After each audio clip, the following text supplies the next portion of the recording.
어떤 분들은 저더러 장로교신학교 출신이 아니냐고 그렇게 말씀하시는 분들이 간혹 있으신데, 저는 침례신학대학교를 졸업했습니다. 한국에서. 침신대 교수님들이요, 가끔씩 아주 멋진 책을 쓰실 때가 있습니다. 2016년도에 출간된 책인데요, 박영철 교수님이라고 하는 분이 쓰신 책입니다. 제목이 구멍난 복음을 기워라 예요. 이 책에 부제목이 있는데, 부제목이 뭐냐면 우리가 훼손해버린 진짜 복음의 회복, 이렇게 쓰여져 있어요. 복음이 구멍나 있다 이러니까 이상한데요, 이게 무슨 의미냐면, 이 교수님이 목회도 하시고 또 교수로서의 사역도 하시고 말씀을 가르치시면서 늘 마음에 품고 있었던 문제들이 있었는데, 그게 뭐냐면 우리 그리스도인들이 받았다고 하는 복음은 능력 있고 완전한 것인데, 어떻게 그 복음을 받아들인 그리스도인의 삶에는 능력이 잘 보이지 않는 것인지, 그 복음의 그 완전성이 잘 표현되어지지 않는 것인지, 우리는 왜 그렇게 예수님 닮은 모습을 잘 보이지 못하고 있는 것인지에 대해서 늘 궁금했던 거죠. 그래서 그것을 연구하기 시작하셨고, 왜 그런가 했더니 그 해답을 발견한 것인데요, 그게 뭐냐면 오늘날 교회가 너무나 빨리 그리고 너무나 잘 복음을 세일즈하기 위해서 복음이 갖고 있었던 그 완전한 복음 속에 있었던 어떤 중요한 내용들을 빼먹고 받아들이고 빼먹고 전하고 빼먹고 가르쳤다는 거예요. 그래서 복음에 구멍이 숭숭 나버렸다는 겁니다. 그래서 그 빠진 구멍들을, 빠져버린 그 구멍들을 빨리 기워내지 않으면 안 된다. 그래서 책 제목이 구멍난 복음을 기워라 였어요. 이 책의 내용 가운데 죄에 대하여 지적하는 부분이 있습니다. 사람들이 죄가 무엇인지 받아들이고 전하고 가르치고 그렇게 할 때 뭔가 빠뜨리고 가르치고 있다는 거죠. 뭘 빠뜨리고 있느냐? 이 죄가 무엇인가에 대해서 잘 못 가르친다는 겁니다. 교회가. 그 내용들이 어떤 거냐면, 죄란 내가 다른 사람을 상대로 지은 것도 죄이지만 무엇보다 가장 심각한 죄는 인간이 하나님께 대하여 짓는 죄이다. 인간이 하나님과 같아지려고 하는 것, 그래서 나 자신이 내 인생의 주인이 되려고 하는 것, 그것이 가장 심각한 죄이다라고 합니다. 오늘날 많은 사람들이 다른 사람들과 공감해 줘야 된다 그러고, 우는 자들과 함께 울어야 줘야 된다고. 맞아요, 틀린 말은 아니에요. 그런데 그렇게 하지 못하는 것도 죄이지만 그것보다 더 심각한 것은 우리가 하나님께 대하여 죄를 짓고 있다는 사실을 망각하고 있다는 거예요. 그것이 매우 중요한데도 불구하고 교회는 그것을 가르치지 않고 있다는 거죠. 이 박영철 교수님의 말씀과 함께 또 하나 우리가 생각해 보아야 할 말이 있는데, 웨인 그루뎀이라고 하는 조직신학자가 있습니다. 이 사람이 자기의 조직신학을 쓰면서 그 조직신학 중에 죄론에 대해서 문을 열면서 이런 이야기를 해요. 죄란 다른 모든 기독교 가르침의 관문과도 같다. 그래서 죄론에 대해서 잘 알지 못하면 다른 모든 기독교의 가르침을 이해하지 못하게 된다. 이렇게 얘기해요. 그러면 이 박영철 교수님의 이야기와 웨인 그루뎀의 이야기를 합치면 뭔가요? 지금 현재 그리스도인들은 하나님께 대하여 짓고 있는 이 죄에 대하여 제대로 이해하지 못하고 있고, 그렇기 때문에 다른 성경 속에 있는 모든 기독교의 가르침도 제대로 이해하지 못하고 있다는 얘기예요. 자기 자신이 하나님 앞에 죄인이 되었다는 이 사실을 인지하지 못하는 순간, 자기를 죄인이라고 인정하지 않는 순간, 그 사람은 그리스도인이 될 수 없다는 얘기죠. 그렇지 않습니까? 우리 자신이 하나님께 반항하고 하나님처럼 되려 하고 하나님을 밀어내고 내가 나의 주인이 되어서 살아가려고 하고 있다는 이 자체가 엄청나게 큰 죄라는 사실을 인정하지 않으면, 그래서 내가 죄인이라는 사실을 인정하지 않으면 그 사람은 반드시 그리스도인이 될 수 없다는 거예요. 그래서 이것을 가만히 생각해 보면 오늘날 우리 교회, 현대 교회의 상황에 적용해야 될 부분이 너무나 많습니다. 전도할 때 여러분 전도 어떻게 하시나요? 하나님은 당신을 사랑하십니다. 하나님은 당신을 위해서 많은 계획을 갖고 계십니다. 이렇게 시작하시나요? 성경은 지금 뭐를 가르쳐 주라는 거예요? 당신들이 죄인입니다. 하나님을 믿고 있지 않고 하나님을 인정하지 않고 있는 바로 그 자체가 엄청나게 큰 죄입니다 라고 알려주고 시작해야 된다는 거예요. 그래야 그 사람들이 자기가 어디에 지금 빠져 있는지를 발견하고 그 죄에서 나올 수 있게 된다는 거예요. 효과를 생각하지 마시고 효율을 생각하지 마시고 바로 복음을 선포하는 것이 무엇이냐를 생각해야 된다는 거죠.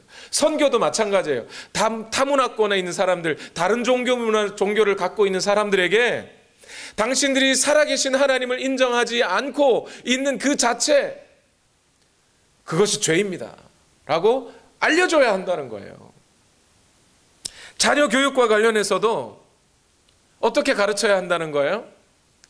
포레스트 검프라고 하는 영화에 보니까 그렇게 엄마가 알려주더군요. 얘야, 인생이란 초콜릿 상자와 같단다. 네가 열어볼 수 있는 기회들이 있단다. 거기서 네가 선택할 때마다 맛이 달라지지. 그런 것처럼 인생도 그런 법이야. 이렇게 가르쳐 주더라고요, 어머니가. 그렇게 가르쳐 주라는 거예요? 아니에요. 자기 마음대로, 자기 뜻대로 내 인생 내가 살지요, 간섭하지 마세요 하는 그 자녀들에게 그것이 바로 죄라고 가르쳐줘야 했다는 거예요. 그것이 하나님을 너희 마음속에서 밀어내고 네 인생 네가 주인이 되어서 살아가고 있는 그거, 그 죄야. 하나님이 가장 싫어하시는 거야 라고 알려줘야 한다는 거예요. 그렇게 적용이 되는 말씀이지 않습니까? 바로 이런 점에서 오늘 본문이 우리가 읽은 이 오늘 본문이 너무나 중요합니다. 바울은 로마서 말씀을 이제 본론적으로 시작할 때 1장 18절부터 본론을 시작하고 있는데 이 죄와 하나님의 진노와 관련된 이 이야기를 1장 18절에서부터 3장 20절까지 끌어가고 있어요. 그 얘기는 뭐죠? 로마서를 강의하고 있는 저는 이제 앞으로 3장 20절이 될 때까지 계속해서 죄의 얘기를 할 거라는 얘기죠. 그런데 바울이 그냥 단순히 하나님이 진노하셨어, 하나님이 죄야, 하나님이 이런 걸 죄로 여기셔, 그냥 이 정도로 그냥 선언만 하고 가는 게 아니라 그것을 매우 구체적으로 설명해 가고 있어요. 모든 사람이 죄인이라는 것을 인정할 때까지 설명하고 있어요. 로마서 1장 18절에서부터 1장 마지막 절인 32절까지는 이방인들, 유대인들이 아닌 이방인들이 어떻게 죄인인지, 그 죄 때문에 하나님이 어떻게 진노하고 계신지를 설명합니다. 그 다음에 2장 1절에서부터 29절까지는 유대인들이 율법을 갖고 있다고 하면서도 그들도 여전히 죄인이라는 것을 증명해 갑니다. 그 다음에 3장 1절에서부터 3장 20절까지는 그래서 결국 모든 사람, 율법을 받은 유대인이나 율법을 받지 않은 이방인들이나 결국 모든 사람이 죄인이라는 것을 논증해 가요. 그래서 그 모든 사람의 죄 앞에 하나님은 진노하고 계시다. 그런 모든 1장 18절에서부터 3장 20절까지의 모든 말씀을 요약한 대전제의 말씀이 우리가 지난주에 나눴던 1장 18절의 말씀이에요. 1장 18절의 선언이 뭐였습니까? 하나님의 진노가 나타나고 있습니다. 그런데 그 하나님의 진노가 무엇을 겨냥하여? 인간들의 모든 불경건함과 불의를 겨냥하여, 인간의 죄를 겨냥하여 나타나고 있습니다. 인간이란 불경건이라는 또는 그와 함께 불의라고 하는 이 죄의 덩어리입니다. 그 죄들을 향하여 하나님이 진노하고 계시고, 그래서 인간은 하나님의 심판을 피할 수가 없습니다. 그 선언을 쭉 설명한 게 3장 20절까지의 설명이에요. 그런데 이렇게 경고를 해도 사람들이 그 경고를 피해 가려고 해요. 무슨 얘기냐면, 맞아, 하나님은 진노하시지, 진노하시는 하나님이야. 그런데 나는 하나님을 진노하게 하지 않았고 저 집사님이, 저 사람이, 저 죄 많은 인간들이 그렇게 하나님을 진노했지, 진노하게 만들었지, 나는 아니라고 생각해요. 나는 잘났다고 생각해요. 또 어떤 사람들은 내가 한 어떤 행동이 하나님을 진노하게 했습니까? 나는 하나님 잘 섬겨왔는데요. 이렇게 하는 것도 하나님 진노할까요? 하면서 스스로 그 하나님을 진노하게 한 죄인이라는 사실을 피해가려고 합니다. 몰랐어요 이러면서. 그것 때문에 하나님이 진노하실 줄 몰랐어요. 몰랐다 그럼 다 피해 가지는 건가요? 사람들이 그렇게 생각한다는 거예요. 바울은 유능한 전도자임과 동시에 경험이 풍부한 전도자예요. 그래서 하나님의 진노를 선포하면 사람들이 그렇게 반응할 것을 다 알고 있어요. 그래서 오늘 본문에 1장 18절 말씀을 선포한 다음에 1장 19절부터 23절까지 쭉 무슨 얘기를 하고 있는 거냐면 인간의 죄가 어떻게 하나님을 진노하게 하는 것인가? 인간의 어떤 죄들이 하나님을 그렇게 진노하게 만들었는가를 철저하게 정확하게 찝어내고 있는 거예요. 하나님 굳이 진노하지 않으셔도 될 만한데 왜 이런 죄를 가지고 하나님이 진노하실까를 여실하게 증명하고 있는 거라고요. 그 핵심 내용은 크게 두 가지입니다. 인간이 어떻게 하나님을 진노하게 하고 있는가? 로마서 1장 21절 말씀인데요. 첫 번째는 다 같이 읽어봅시다. 시작. 사람들은 하나님을 알면서도 하나님을 하나님으로 영화롭게 해드리거나 감사를 드리기는커녕 오히려 생각이 허망해져서 그들의 지각 없는 마음이 어두워졌습니다. 하나님을 알면서도 어떻게 했다는 거예요? 하나님을 인정하지 않았다. 하나님을 인정하지 않으니까 하나님께 감사하지도 않았다. 그것이 하나님을 진노하게 만드는 것이다 라고 얘기하는 거예요. 두 번째는 1장 23절에 나옵니다. 읽어봅시다. 시작. 그들은 썩지 않는 하나님의 영광을 썩어 없어질 사람이나 새나 네발짐승이나 기어다니는 동물의 형상으로 바꾸어 놓았습니다. 이거 한마디로 뭐라 그래요? 이것을 영원하신 하나님의 형상을 동물의 형상으로 바꿔버리는 거, 이걸 우상숭배라 그러죠. 그 우상숭배하는 것이 결국 하나님을 진노하게 만들었다는 거예요. 그것이 하나님이 진노하신 이유였다는 겁니다. 이 두 가지, 첫 번째 뭐였다고요? 무엇이 하나님을 진노하게 만들어요? 하나님을 알면서도 하나님을 인정하지 않는 것, 이것이 하나님을 진노하게 만들어요.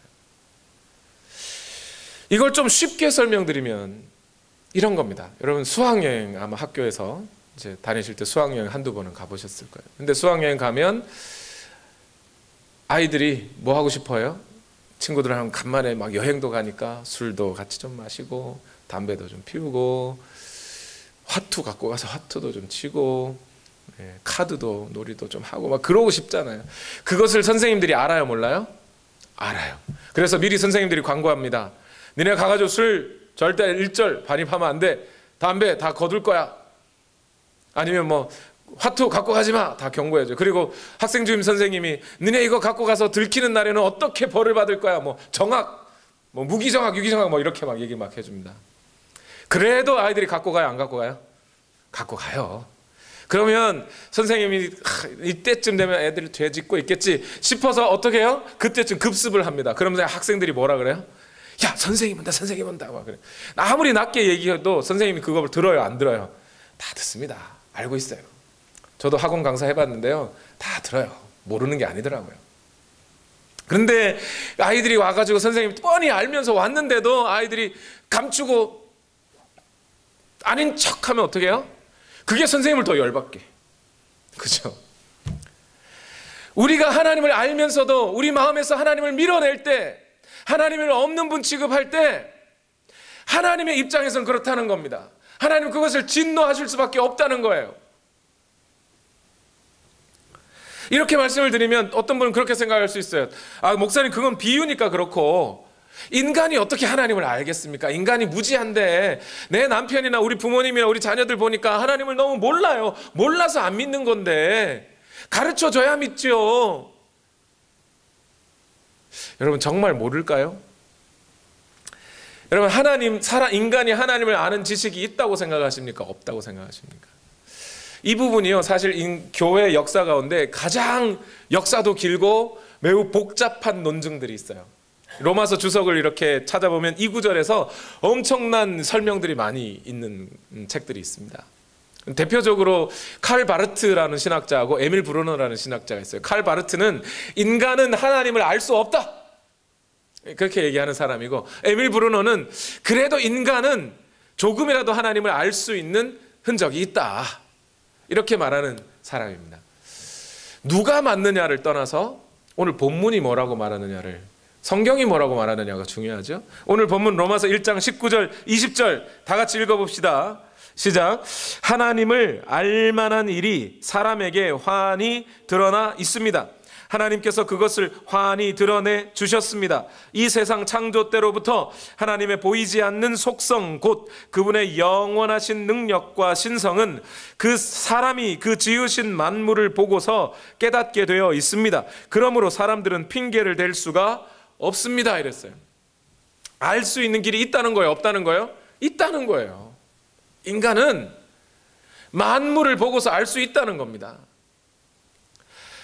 미술 그림을 그리는 작가가 그 미술 작품 속에도 그 미술 작가의 어떤 능력이나 어떤 철학이나 사상을 담게 되듯이, 이 모든 만물이 하나님으로부터 지어졌다면 그 지으신 만물을 지은 분이 어떤 분인지, 바로 어떤 예를 들어서 성경에 바로 말하는 그 하나님이 창조주다, 이렇게 연결은 안 될지라도 적어도 이 만물을 지은 분이 있고 그 지으신 분은 나보다는 능력 있는 분이라는 것을 인정할 수밖에 없는 그런 하나님의 그 흔적들이 만물 안에 담겨져 있다는 거예요.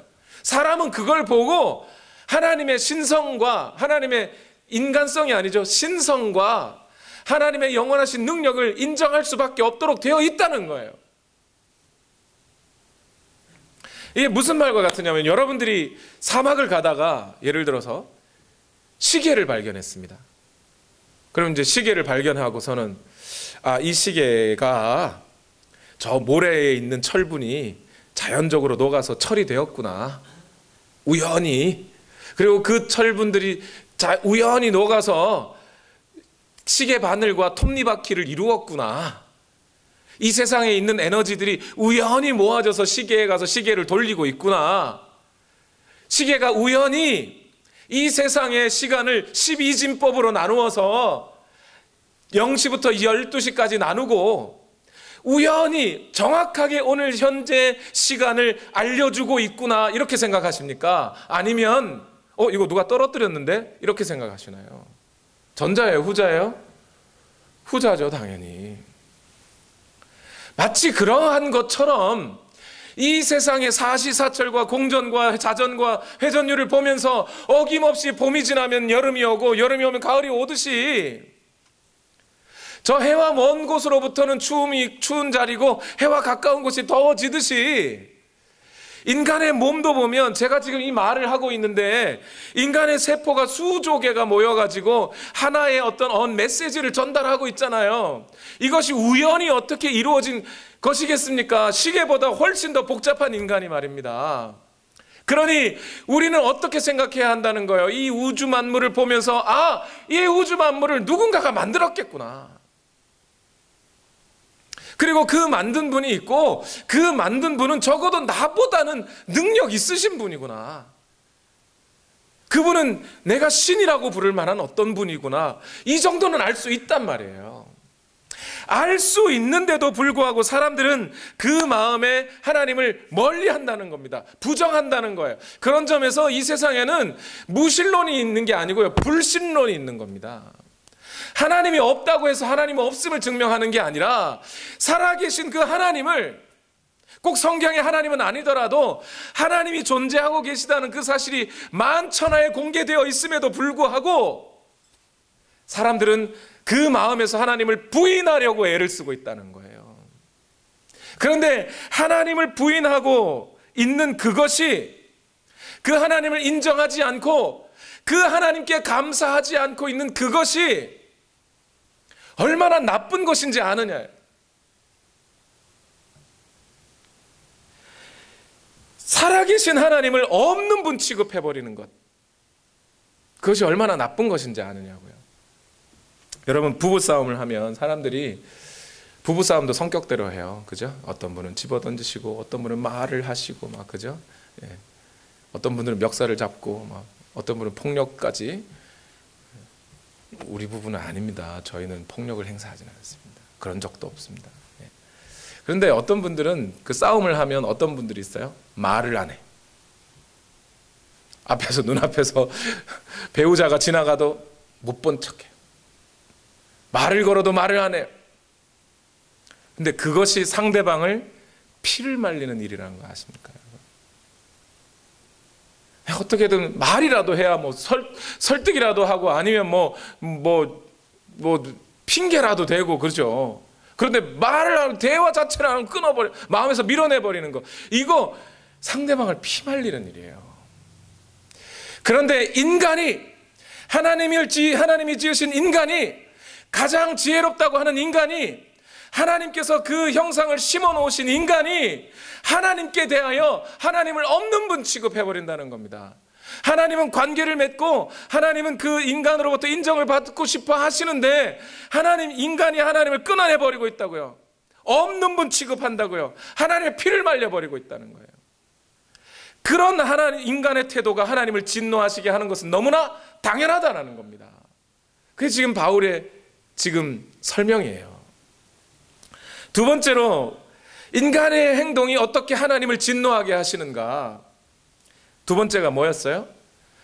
영원하신 하나님의 형상을 사람이나 동물이나 짐승의 형상으로 바꿔버리는 것. 이게 뭐라고요? 한마디로 우상숭배. 우상숭배가 하나님을 진노하게 하는 거라는 겁니다. 목사님, 그건 당연하죠. 우상숭배 하면 안 되죠. 예, 여러분, 그냥 종교적으로 이해하지 말고요, 여러분. 그냥 종교적으로, 아니면 미신적으로 그냥 하나님이 진노하셨어. 다른 신 섬기면 하나님이 질투하시는 하나님이니까 하나님이 진노하셔. 마음에는 이해도 안 되면서 그냥 진노하셔. 이렇게 생각하지 마시고 관계적으로 좀 더 잘 이해해 보자고요. 우상숭배라는 것이 왜 하나님을 진노하게 하시는 것인가? 여러분, 먼저 우상이 뭡니까? 우상이. 성경은 우상을 뭐라고 말하고 있어요? 우상이란 인간이 자기의 욕구나 자기의 필요에 따라 사람이 자기 손으로 만들어낸 신, 그것을 우상이라고 합니다. 성경은 핸드메이드라는 거예요. 이사야 44장 15절 말씀 다 같이 읽어볼까요? 시작. 이 나무는 사람들에게 땔감에 지나지 않는다. 목공 자신도 그것으로 몸을 따스하게 하고 불을 피워 빵을 굽기도 한다. 그런데 그것으로 신상을 만들어서 그것에게 절하며 그것으로 우상을 만들어서 그 앞에 엎드린다 이랬어요. 뭐죠? 목공도 결국 나무를 자르고 만들고 조각해서 그거 팔아서 돈 벌고 살아야 되잖아요. 또는 그거 땔감으로 불 피워서 자기 몸을 따뜻하게 해야 되잖아요. 나무 아무것도 아니라는 겁니다. 그런데 아무것도 아닌 그 나무를, 그걸 자기가 신처럼 조각하고 만들어서 눈을 만들고 코를 만들고 입을 만들어서 마치 보는 것처럼, 마치 말하는 것처럼 만들어 놓고 그것을 섬기고 있는 것, 그게 우상이라는 거예요. 그런데 이 목공이 그 우상을 만들 때 왜 만들었겠어요? 왜 만들었다는 거예요? 지금 자기 물건 잘 팔려고, 자기 욕구와 자기의 욕망을 충족시키기 위하여 아무 말도 못하는, 아무것도 아닌 것을 만들어 놓고 그걸 신이라고 섬기고 있었다는 거예요. 그게 우상의 의미예요. 결국 그 우상을 만들어 놓은 그 목공의 마음의 그 깊은 곳에는 어떤 욕구가 있는 거예요? 하나님을 섬겨봤는데 하나님은 인격적인 분이시라 그 하나님은 어떻게 해요? 요구가 많아요. 자꾸 관계 맺자 그러시고, 기도하라 그러시고, 원수를 사랑하라 그러시고, 내가 거룩하니 너희도 거룩하라 그러시고, 항상 기뻐하라 그러시고, 범사에 감사하라 그러시고, 뭐 요구가 자꾸 많아요. 그러니까 귀찮아요. 그 하나님의 간섭을 받고 싶지 않아요. 그 하나님 앞에 엎드리고 싶지 않아요. 인간이 내 욕구를 좀 충족시키고 싶어요. 내 욕망을 이루고 싶어요. 그런데 하나님의 요구를 들어주다가는 그거 다 못할 것 같아. 그래, 하나님, 당신이야말로 눈이 있어도 보지 마십시오. 입이 있어도 말하지 마십시오. 내가 우상을 만들어 놓고 이 우상으로 하여금 내가 데리고 살 테니 당신은 가만히 있으십시오. 그리고 그 우상을 들여놓는 거예요. 그리고 그 우상 속엔, 우상은 인격이 아닙니다. 하나님은 인격이지만 우상은 아무것도 아닌 나무 덩어리란 말입니다. 그가 나에게 요구하는 게 없어요.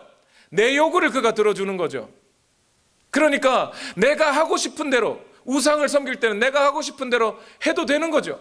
그리고 내가 하고 싶은 대로 했을 때 그 우상이 나를 들어주면 좋고 안 들어주면 버려도 되고, 그러니까 우상 섬기는 게 편한 거예요. 우상을 섬기려고 하는 사람의 마음의 기저에는 그런 태도가 있단 말입니다.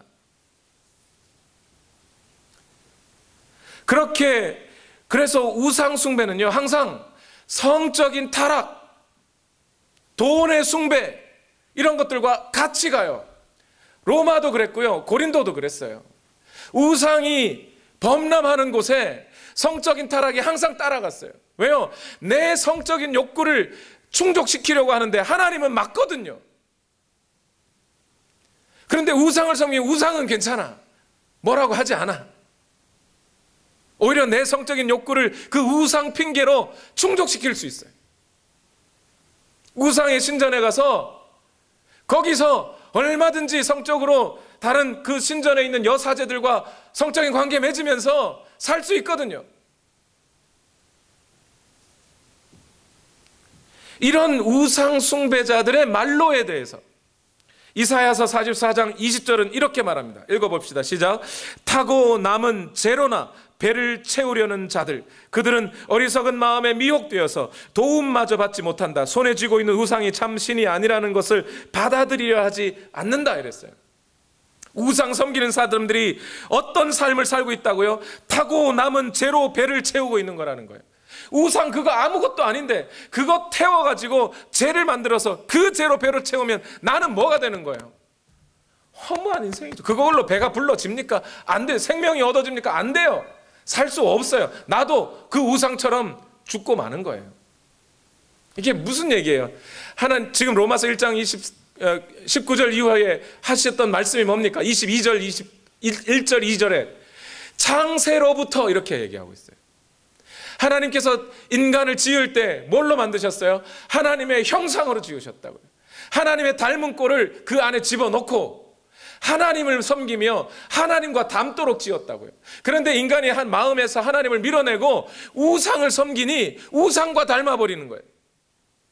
그리고 우상을 태워버린 그 죄로 배를 채운들, 그 우상도 아무것도 아니지만 우상 섬기는 그 인간도 아무것도 아닌 것이 되는 거라는 겁니다.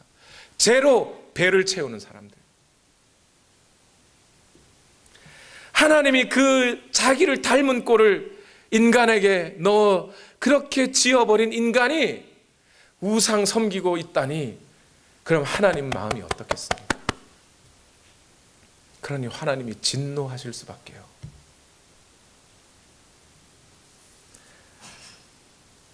하나님, 인간 안에 지어진 그 하나님의 형상을 깔아뭉개버리는 행위, 그게 우상 숭배라는 겁니다. 존귀한 인간이 자기 자신을 재나 주워 먹는 인간으로 바꿔버리는 거라는 거예요. 하나님이 진노하지 않으실 수 있겠습니까? 이처럼 하나님을 알면서도 하나님을 인정하지 않고 하나님의 형상을 동물의 형상으로 바꿔버리는 인간에 대하여 하나님은 진노하고 계시다. 그것이 지금 로마서 1장 19절에서 23절의 말씀이에요. 그런데 이 말씀을 우리가 한 가지만 더 생각해 봐야 돼요. 무슨 얘기냐면, 여러분 지금 바울은 이 로마서를 어디다가 보내고 있어요? 편지를 로마 교회에 보내고 있어요. 그 로마 교회는 이미 생겨난 지 한 20년은 정도 지난 교회예요. 그 교회에 편지를 보낼 때 여러분 그냥 교회에다가 자, 이 교회 이제 앞으로 나아갈 길은 이런 것이고 여러분 이거 잘했고 저거 못했고 교회 문제 이거 있는데 문제는 이렇게 해결하십시오, 이러면 될 거 아닙니까? 근데 그 문제들을 지적하기 이전에 모든 인간, 특히 이방인들이, 하나님을 알지 못하는 사람들이 어떻게 죄를 짓고 하나님을 진노하게 하고 살았는지를 너무나 적나라하게, 너무나 정확하게 지적하고 있어요. 강조해서 설명하고, 그걸 제일 먼저 설명하고 있다고요. 왜 그거 굳이 교회에다가 그 설명을 하는 거예요? 여기에는 바울이 목회자로서 갖고 있는 두 가지 목적이 있어요. 첫 번째는 뭐냐면, 그리스도인들조차 자기들이 그리스도인이 되기 이전에 자기가 어떤 위치에 있었는지를 좀 분명히 알라는 거예요. 그리스도 안에 들어왔다 그래서 나 잘났네, 내 마음대로 살겠네 하지 말고, 당신들이 얼마나 하나님을 진노하게 하던 자였든지 좀 분명히 알고 신앙생활을 좀 하라는 거예요. 못 모르고 막 그렇게 까불지 말고.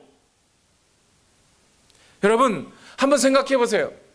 오늘 여러분들이 예수 그리스도 안에 들어와 있어서 그렇지, 만약 여러분이 하나님을 마음으로부터 밀어내는 그런 우상 숭배자와 같은 삶을 살고 있었다면, 지금도 예수 그리스도를 알지 못하고 만나지 못하고 십자가를 경험하지 못하고 하나님의 말씀과 복음 전도자들을 통해 거듭나지 않았다면 지금 여러분의 삶이 어떻게 되어 있겠습니까? 나 스스로 하나님 찾아서 잘 알았고 살았겠습니까? 아니면 여전히 그런 죄나 먹고 사는 우상 숭배자로, 하나님을 마음에서 밀어내는, 하나님을 진노하게 하는 자로 살고 있겠습니까? 저는 저 자신을 잘 알아요. 전 누구 간섭받는 거 되게 싫어하는 스타일이에요. 다른 여러분들도 다 비슷하겠지만 저는 아마 제가 예수님을 안 믿었다면 저는 분명해요. 여전히 그냥 내 마음대로 살고 싶어하는 사람이었을 거예요. 그런데 과거에 내가 그런 인간이었다는 것을 내가 알아야 어떻게 돼요? 내가 삶이 얼마나 고마운 것인지 알고 성숙할 수 있어요. 개구리 올챙이적 생각 못한다는 속담이 있죠. 개구리가 올챙이적을 생각 못하면 그건 성숙한 게 아니라 그냥 변태한 거지, 그건 나쁜 걸 하는 거잖아요. 그죠? 개구리는 적어도 올챙이적을 생각할 수 있어야, 그래야 개구리가 될 수 있다, 이 말 아닙니까? 그러라는 거예요 지금 바울은. 제가 군대에 있을 때 배를 탔어요. 해군이라. 그 배에 하극상이 일어났습니다. 어떤 거냐면 2등병이, 여성분들을 위해서 2등병이 제일 낮은 거예요. 2라 그러니까 그게 더 높은 거 아니고 2등병이 제일 낮고요. 2등병 밑에는 철판밖에 없습니다. 2등병이 제일 낮아요. 그 위에가 1등병, 1병이에요. 1병. 그런데 2등병 한 사람이, 한 명이 1병을 두들겨 패서 병원에 보내버렸어요. 하극상이죠. 배가 발칵 뒤집어졌습니다. 그 일이 왜 일어난지 아세요? 1병 짝대기 2개 다른 이 1병이 어제까지 이 2등병하고 같이 고생하던 친구예요. 같이 울고 고생하고 그냥 막 모든 구박 다 받던 친구가 1병 딱 달자마자 언제 그랬냐는 듯이 얼굴 싹 깎고 막 한마디로 군대말로 애를 갈구기 시작한 거예요. 그러니까 이 2등병이 열받죠. 뭐 이런 놈, 아니 뭐 저러냐 막 이러면서, 그런데도 막 어느 날 막 확심하게 갈궜나 봐요. 2등병 1병을 패버렸어요. 그래서 그 길로 병원 가고 군 부대가 뒤집어지는 거예요. 1병 짝대기 달았다고 그가 성숙한 게 아니라고요. 1병이 아니에요. 그게 1병이 성숙해졌으면 자기가 2등병 때의 어떤 삶을 좀 이해하고 지금 2등병으로 고생하는 그들을 좀 감싸줄 수 있고 안아줄 수 있어야 그게 1병이 성숙한 거죠. 그게 안 되니까 막 하극상이 일어나는 거 아닙니까? 여러분, 로마 교회도 비슷한 처지에 있었어요. 여러분, 20년 동안 살아왔는데 그 로마 교회 안에 어떤 구성원들이 있어요? 유대인 그리스도인이 있고 이방인 그리스도인들이 있었단 말이죠. 그런데 글라우디오 총독 때에 모든 유대인들을 로마에서 추방하는 명령이 있었어요. 그래서 유대인 그리스도인들이 로마로부터 다 추방돼 버렸어요. 그러니까 처음에는 유대인들이 핵심 멤버였는데 그들이 추방되니까 이제 이방인들이 그 로마 교회의 핵심 멤버가 됐어요. 글라우디오 총독이 죽고 유대인들이 로마로 돌아오기 시작했습니다. 그런데 이제 이방인들이 그러면 어떻게 돼요? 이제 그 유대인들을 받아줘야 되잖아요. 그런데 그 사이에 여전히 갈등이 있는 거예요. 네가 잘났네, 내가 잘났네 이러면서, 네가 높네, 내가 높네 이러면서. 그래서 바울이 얘기하는 겁니다. 유대인들이나 이방인들이나 똑같이 당신들이 예수 그리스도 안에 들어오기 이전에는 누구였다? 죄인이었다. 하나님을 진노하게 하는 자들이었다. 우상 숭배자들이요, 하나님을 멀리하던 자들이지 않느냐? 똑같이 죄인인 주제에 누가 더 잘났고 누가 더 못났다고 하느냐? 이방인 그리스도인들이요, 성숙해져라. 그 성숙이란 유대인 그리스도인들을 품을 수 있는 것이 성숙이다. 얘기를 해주는 거예요. 오늘날 교회도 마찬가지입니다. 사람들이 교회에 오면 무슨 문제가 생기냐면 책임과 권한의 문제가 생겨요. 한 사람 안에 똑같이 권한도 있고 책임도 있어요. 교회로부터 다른 사람들의 서비스를 받을 권리가 있고 동시에 그 다른 사람들을 도와주고 사랑해 주어야 할 책임이 있어요. 그런데 사람들은 너무나 자기 이기적인 마음이 있다 보니 권한을 먼저 부리려고 해요. 아니면 책임을 지려고 해요. 다 권한을 누리려고 해요. 그런데 여러분 생각해 보세요. 모든 사람들이 다 함께 구성원으로 살고 있는데 누구나 다 권한을 누리려고 하고 사랑을 받으려고만 하고 서비스를 받으려고만 하면 해줄 사람이 어디 있습니까? 주는 사람이 있어야 받는 거죠. 그러니 권한보다 사실은 책임이 더 중요한 거예요. 성숙한 교회가 되어갈수록 자기가 더 많은 책임을 지는 사람들이 생겨야 돼요. 그게 잘하는 겁니다. 다른 사람들의 일에 대해서 간섭하고 꾸지람하고 뭐라고 하기 전에 그들의 아픔을 끌어안고 좀 책임져 주려고 하는 사람들이 더 잘하는 거예요. 그게 잘하는 거예요. 그게 성숙한 거라고요. 그러한 공동체를 만들어 가려니 그 책임 있는, 책임을 많이 지려고 하는 성숙한 그리스도인들이 많아지려면 그 성숙한 그리스도인들은 뭐 할 줄 알아야 된다고요? 개구리 올챙이적 생각할 줄 알아야 된다고. 내가 어느 자리에 있다가 교회로 들어오게 됐는지를 알아야 된다고요.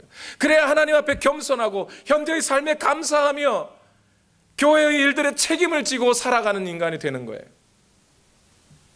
그래서 바울이 경고하는 겁니다. 당신들이 어디에 있다가 부르심을 받았는지 좀 생각을 해라.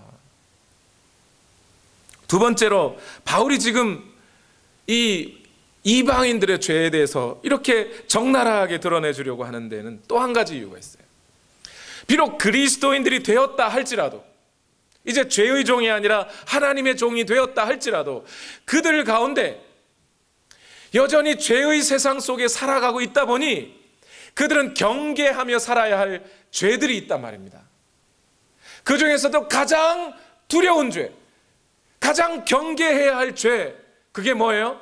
하나님을 멀리하는 죄. 하나님을 멀리하고 자기 자신이 우상이 되어 자기 자신을 섬기고 자기 배를 채우는데 급급해버리는, 그래서 내 인생을 내가 살려고 하는 그 죄를 가장 경계해야 된다는 거예요. 그걸 지금 이야기해 주려는 겁니다, 바울이. 과거에 우상 숭배자들은 눈에 보이는 우상을 섬겼어요. 그런데 지금 교회 안에 들어온 그리스도인들은요, 자꾸 어떤 우상을 섬기려고 그래요? 눈에 보이지 않는 우상을 섬기려고 그래요. 자기 자신이 우상이 되든지 아니면 하나님을 우상으로 만들어버려요. 이 말 이해하시겠어요? 하나님을 우상으로 만들어버리려고 해요. 성경 속에 있는, 그래서 성경이 알려주고 있는 그 하나님 말고, 그런 하나님은 잠시만 계십시오. 눈이 있어도 보지 마세요. 입이 있어도 다물고 계세요. 당신의 뜻이 내게 이루어지는 것보다 먼저 내 뜻 좀 이루어야겠습니다. 이게 우상 숭배란 말입니다. 그 죄를 경계하라고 지금 이 이야기를 하는 거예요. 목사님, 아유, 그리스도인들이 하나님, 예수님 섬기는 사람들이 그럴 수 있을까요? 아니, 그런다니까요. 나는 안 그런데 그렇게 생각하십니까? 잘 들어보세요. 이번 주 여러분 그 매일 성경 묵상하셨죠, 큐티?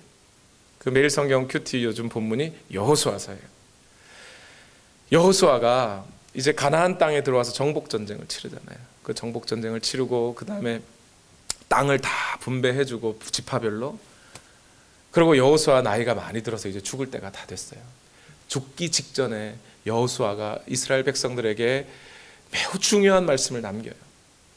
여러 말씀들이 있는데 그 중에서 우리가 꼭 눈여겨봐야 할 말씀이 있어요. 여호수아서 23장 11절 읽어봅시다. 시작. 그러므로 삼가 조심하여 주 당신들의 하나님을 사랑하십시오. 다시요. 조심하여 사랑하십시오. 이래요. 여러분, 하나님 사랑하실 때 여러분 어떻게 사랑해야 돼요? 하나님 사랑하실 때 마음을 다하고 뜻을 다하고 성품을 다해서 사랑하면 되잖아요. 내 마음껏 하나님을 사랑하면 되잖아요. 그런데 여호수아는 뭐라 그래요? 조심해서 사랑하십시오. 이렇게. 뭘 조심하라는 거예요? 이 말을 하고 있는 앞뒤에 여호수아가 그런 얘기를 합니다. 여러분들이 땅을 나누어 받아 그 땅에 가서 살지만 그 땅에 아직 여부스 족속이 살고 있습니다. 그 땅에 기르가스 족속이 살고 있습니다. 그 땅 원주민들이 당신 옆집에 살고 있습니다. 그러므로 조심하여 하나님을 사랑하십시오. 그래요. 이게 무슨 얘기겠어요? 이스라엘 백성들이 가나안 땅에 들어오기 전에 그들이 이집트에 살 때 뭐하고 살고 있었어요? 400년 동안 노예로 살았잖아요. 노예로 살면서 뭐 했어요? 성경에 보니까 벽돌 굽는 일을 했다는 거예요. 건축 일을 했어요. 건축. 그죠? 그리고 모세의 인도함을 따라 나와서 광야 생활을 할 때 뭐 했어요? 양들 몰고 다니면서 유목 생활을 한 거잖아요. 그것도 사막을 지나가면서. 그죠? 오늘 여기서 어떻게 유목민의 생활을 한 거예요. 떠돌이 생활을 천막 들고 메고 다니면서. 그러다가 가나안 땅에 들어왔어요. 이제 뭐 해야 돼요? 농사 짓고 살아야 돼요. 근데 농사 져봤어요? 안 져봤어요? 안 져봤잖아요. 지금까지. 밀 심고 보리 심고 해봐야 옆집에 사는 여부스 족속보다 우리 집 밀이 잘 자랄까요? 곡식이 많아질까요? 안 되거든요. 해보니까 잘 안 되거든요. 언제 심어야 되는지 언제 거둬야 되는지 그거 잘 몰라요. 조금이라도 더 많은 열매를 얻기 위해서는 어떻게 해야 되는지 잘 몰라요. 그러니까 옆집에 사는 여부스 족속한테 물어봅니다. 아니 당신네는 어떻게 그렇게 잘 먹고 그렇게 열매를 많이 거두게 됐습니까? 그랬더니 여부스 족속이 뭐라 그래요? 우리는 바알 신을 섬겨서 이 바알 신이 비의 신이시고 풍요의 신이라 그분을 잘 섬겼더니 이렇게 열매를 많이 맺히게 됐다고 알려줘요. 이스라엘 백성들이 어떡하죠? 이제 하나님, 여호와 하나님, 저 이집트 땅에 있을 때, 광야 땅에 있을 때는 우리가 하나님을 잘 섬겼는데 우리가 농사를 우리도 먹고 살아야 되지 않겠습니까? 우리 필요합니다. 그러니 잠시만 계시면 우리가 바알 신을 잠시 섬길 테니 하나님 잠시만. 하나님 안 섬긴다는 거 아니에요. 우리도 여호와 하나님 섬깁니다. 근데 바알 신도 좀 섬겨야 되겠습니다. 하고 바알 신을 섬기게 됐다는 거예요. 그것에 대하여 하나님이 뭐라고 하는 거예요? 그게 우상숭배라는 거예요. 여호수아가 그러므로 조심하여 하나님을 사랑하십시오. 당신들의 옆집에 아직 여부스족이 남아있고 바알신을 섬기는 자들이 남아있습니다. 그들의 도움을 얻어서 당신의 입에 풀칠하려고 하나님을 버려버리는 그런 일들을 하지 마십시오. 조심하여 하나님 섬기십시오. 그렇게 말하는 거예요. 하나님, 나 예배 꼬박꼬박 나오잖아요. 예배 안 나온다는 게 아니잖아요. 헌금 안 한다는 게 아니잖아요. 내가 잠시 좀 만몬신 섬길게요. 돈의 신을 좀 섬길게요. 돈 좀 추구할게요. 그래서 돈 많이 벌면 그걸로 헌금하면 더 좋지 않습니까?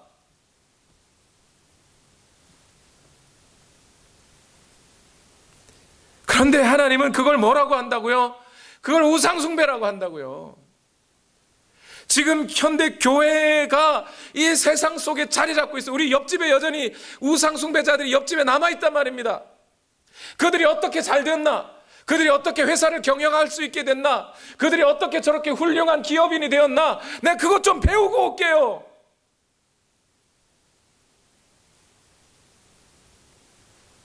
그러면서 마치 하나님을 향한 기도를 도깨비 방망이로 알고 하나님을 향한 경건의 행위를 복 받는 수단으로 알고 하나님도 네가 잘 되기를 바라셔. 그러니 기도 좀 해봐.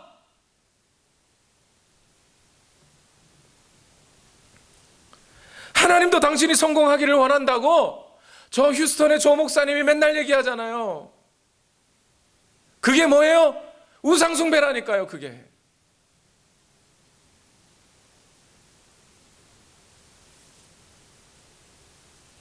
내가 이게 조금 더 기도하고 조금 더 예배 잘 드리면 하나님이 나를 복 주셔서 잘 살게 하시겠지? 그러면서 그 돈 따라가고 경영학 따라가고 다른 사람들에게서 좀 배워야죠. 그러면서 딴 데로 가버리고 아니 예배는 나오는데도 그런 식으로 우상 숭배하고 있는 게 현실이라.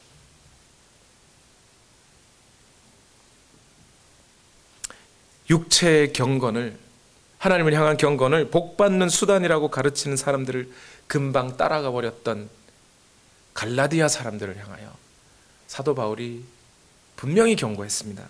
갈라디아서 3장 3절에 여러분은 그렇게도 어리석습니까? 성령으로 시작하였다가 이제 와서 육체로 끝마치려 합니까? 여러분, 이게 우상숭배예요. 교회 안에서 이루어지고 있는 우상숭배가 다른 게 아니에요. 내가 내 주인이 돼서 내 욕구 충족하기 위해 하나님의 눈을 멀게 하고, 하나님이 입이 있어도 막아버리고, 일단 내가 잘 되고 보자는 거. 하나님이 눈을 떠도 보지 못하는 마치 우상으로 만들어버리는 거, 동물의 형상으로 만들어버리는 거, 그게 우상이란 말입니다. 하나님을, 성경의 하나님을 우상으로 만드는 거란 말입니다. 경계하라는 거예요. 바울이 이것을 경계하라고요. 그리스도인들도 이 죄를 범할 수 있으니 경계하라는 겁니다. 여러분, 이 말씀들을 정리할 때 무슨 뜻이 되나요? 여러분, 오늘 말씀을 정리하면 한마디로 뭐가 돼요? 하나님 두려운 줄 좀 알아라. 하나님 두려운 줄 좀 알아라. 당신의 죄가 하나님을 진노하게 하고 있다는 것을 좀 알아라. 그 얘기예요. 잠언 19장 23절 말씀 앞부분만 읽어볼까요? 시작. 주님을 경외하며 살면 생명을 얻는다. 여기서 경외라고 하는 한자를 쓰니까 뭐 그럴듯해 보이죠? 영어로 읽으면 뭐예요? The fear of the Lord leads to life. 하나님을 두려워하는 것이 당신을 생명으로 인도할 것이다. 하나님을 두려워할 줄 좀 알아라. 제가 어머니들께 늘 얘기하는 거잖아요. 자녀들 키우실 때 지금 내 삶을 하나님이 보고 계시다는 것으로 좀 가르치라는 거예요. 하나님을 두려워할 줄 아는 자녀로 좀 가르치세요. 그러면 그 자녀는요, 밖에 나가서 매를 맞고 들어올지언정 때리는 자가 되지는 않습니다. 내 물건 빼앗기고 들어올지언정 남의 물건 빼앗는 자가 되지는 않습니다. 사기를 당할지언정 사기꾼이 되지는 않습니다. 여러분, 내 아이가 맞고 들어오면 가슴 아프죠. 근데 때리고 들어오면요, 골치 아픈 겁니다. 그 아이들이 하나님을 두려워할 줄 아는 자로 좀 자라게 하라는 거예요. 이 말씀 그대로 오늘 우리에게 죄에 빠지지 말고 하나님 두려워할 줄 좀 알아라. 그게 오늘 바울의 요구예요. 성경의 요구라고요. 오늘 말씀을 맺으면서 여러분 이 찬양을 좀 불렀으면 좋겠습니다. 뭐냐면 다윗의 고백인데, 다윗이 큰 죄를 지었잖아요. 요즘처럼 성적으로 개방돼도 그렇게 죄 짓지 않는데 자기 부하 직원의 아내를 겁탈하고, 그죠? 그 겁탈한 아내가 여자가 임신하니까 그 임신한 것을 지우게 하고 자기 죄를 가리기 위해서 남편을 죽여버리는, 요즘 그런 사장님 있어요. 근데 나단 선지자가 와서 고발할 때까지 근 1년 동안, 애 낳았으니까, 그죠? 근 1년이 지났죠. 1년 동안 바울이 양심에 가책이 없어요. 그러다가 나단 선지자의 고백을 받고 지적을 받고, 아, 내가 하나님을 진노하게 한 죄인이구나. 그때부터 하나님이 두려운 거예요. 하나님, 내게 정결한 마음 주십시오. 내게서 구원의 기쁨이 떠나지 않게 해주십시오. 성령이 떠나지 않게 해주십시오. 내가 하나님을 멀리하고 싶지 않습니다. 무엇보다 하나님이 가장 가까운 분이 되고 싶습니다. 주여 나를 받아주십시오. 그러면서 고백한 게 이 고백이에요. 우리 다 같이 이 찬양을 들으십시다. 정결한 마음 주시옵소서. 정결한 마음 주시옵소서. 오 주님, 정직한 영을 정직한 영을 새롭게 하소서. 아멘. 정결한 맘 주시옵소서. 한 맘 주시옵소서.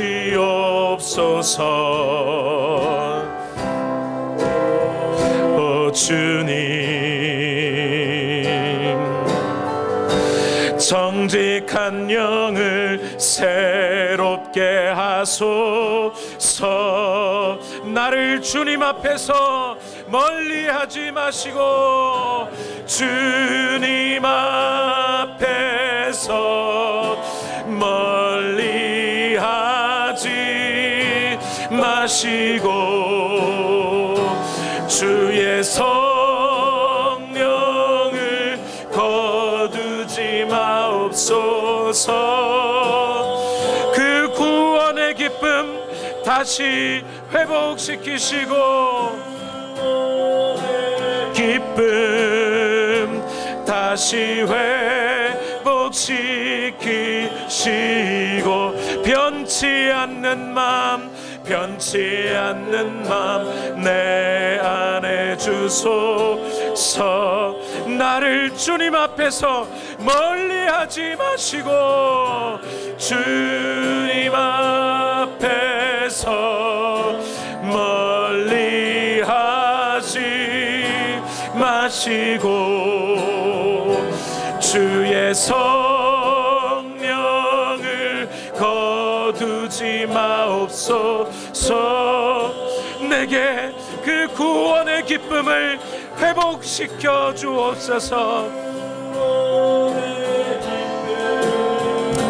다시 회복시키시고, 변치 않는 맘 내 안에 주소서.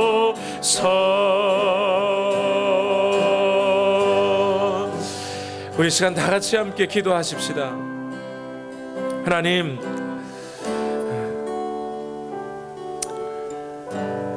내가 죄인입니다. 내가 하나님을 진노하시게 했습니다.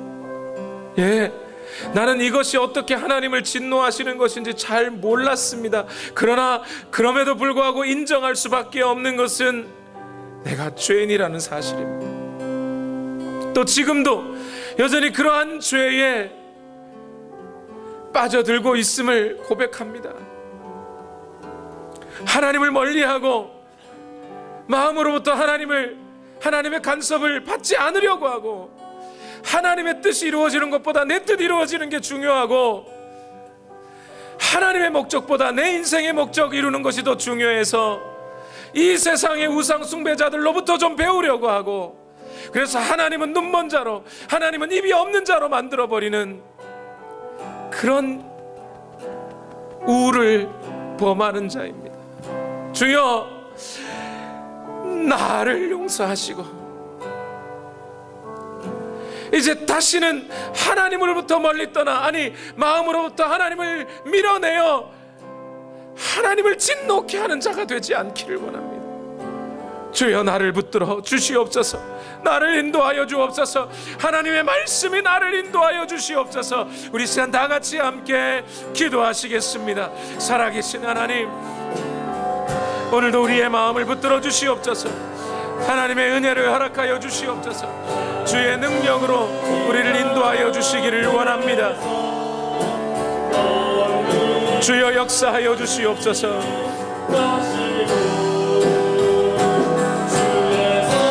하나님, 오늘도 인도하여 주시옵소서. 주의 말씀이 오늘 우리 심령에 들려지게 하옵소서. 주여, 오늘도 역사하여 주시고 하나님의 은혜로 채워주시기를 원합니다.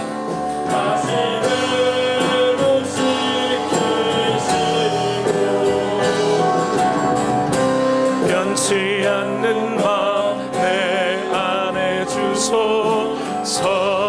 나를 주님 앞에서 멀리하지 마시고, 주님 앞에서 멀리하지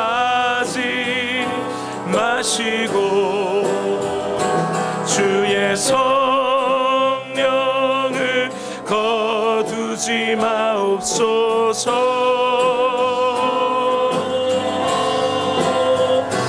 그 구원의 기쁨 다시 회복시키시고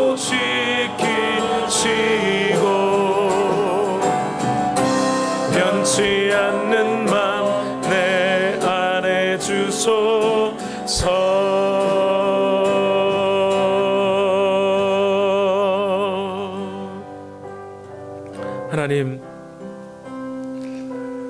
하나님만이 우리가 섬길 영원하신 하나님이며, 하나님만이 창조주이시며, 하나님만이 우리에게 진노하실 자격 있으신 분이시며, 하나님만이 우리를 심판하실 분임을 고백합니다. 우리는 마음으로 스스로 지혜 있다고 하면서도 이 너무나 당연한 이 사실을 부인해버립니다. 하나님을 기억하지도 않고 하나님의 진노가 있다는 사실도 인정하지 않고 내 죄가 하나님을 그렇게 진노하게 만들었다는 이 사실도 인정하지 않으려는 그런 마음들이 너무나 많이 우리의 속에서 자라납니다. 하나님, 이제부터라도 예수 그리스도를 인하여 그 살아계신 하나님 기억하게 하옵소서. 하나님 보이지 않을 때에 예수 그리스도를 기억함으로 하나님께서 우리에게 어떻게 행하셨는지를 기억하여 다시는 하나님을 멀리하는 그 죄를 짓지 않도록, 하나님을 우상으로 만들어버리는 그 죄를 짓지 않도록 주여 나를 붙들어 주시옵소서. 우리 안에 그 구원의 기쁨이 영원히 있게 하여 주시고 주의 성령께서 오늘 우리 마음에 계속 자리 잡아 주셔서 우리가 하나님의 뜻을 알고 하나님을 사랑하며 하나님의 말씀에 준행하며 살아갈 수 있도록 주의 성령이 우리 마음을 항상 붙들어 주시기를 원합니다.